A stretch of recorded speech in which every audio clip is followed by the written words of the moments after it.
Welcome to the National Weather Service in Spokane, Washington Weekend Weather Briefing. My name is Ty Judd, and we will cover the expected weather for the upcoming weekend from Friday, December 14th through Monday, December 17th. Since forecasts are subject to change, please do not use this presentation after Friday, December 14th at 6 a.m. We have an active weather pattern coming to the inland northwest. We have no fewer than 3 storm systems that will affect eastern Washington and the Idaho Panhandle through early next week.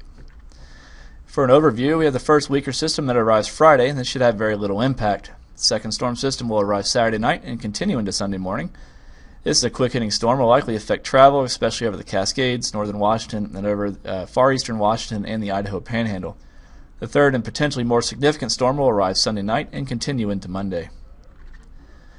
Looking at Friday, we have a weakening storm system that arrives over parts of the inland northwest. Light snow will be likely with snow levels at most valley floors, but accumulation should be limited to less than an inch for the valleys and up to 3 inches for the higher elevations.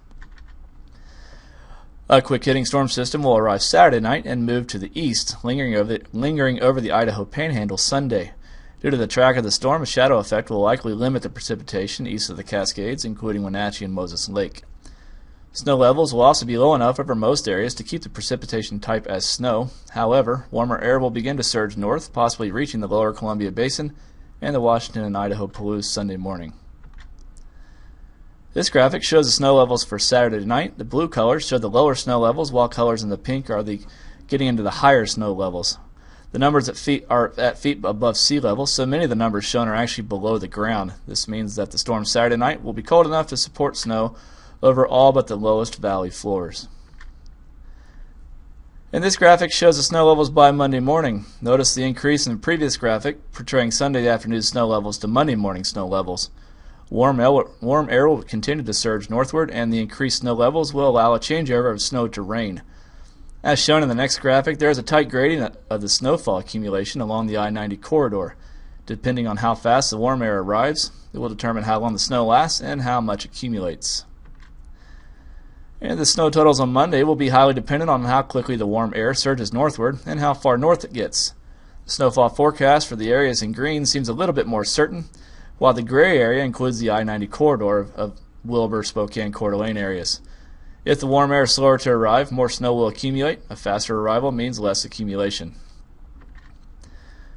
So in summary, the Friday storm will be a weakening as it traverses the inland northwest with very little snow accumulation.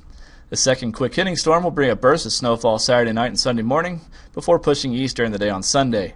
The third storm, and potentially the strongest of the 3, arrives Sunday night. Warm air will begin to surge northward ahead of this storm, changing the snow to rain, all the way up to the I-90 corridor by Monday morning. Widespread travel impacts are possible, beginning Saturday night and continuing through Monday.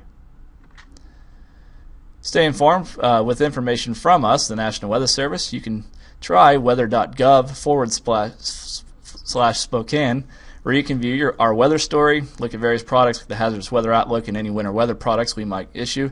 You can like us on Facebook, follow us on Twitter, or listen to the NOAA Weather Radio, or watch one of these YouTube videos for the latest weather briefing.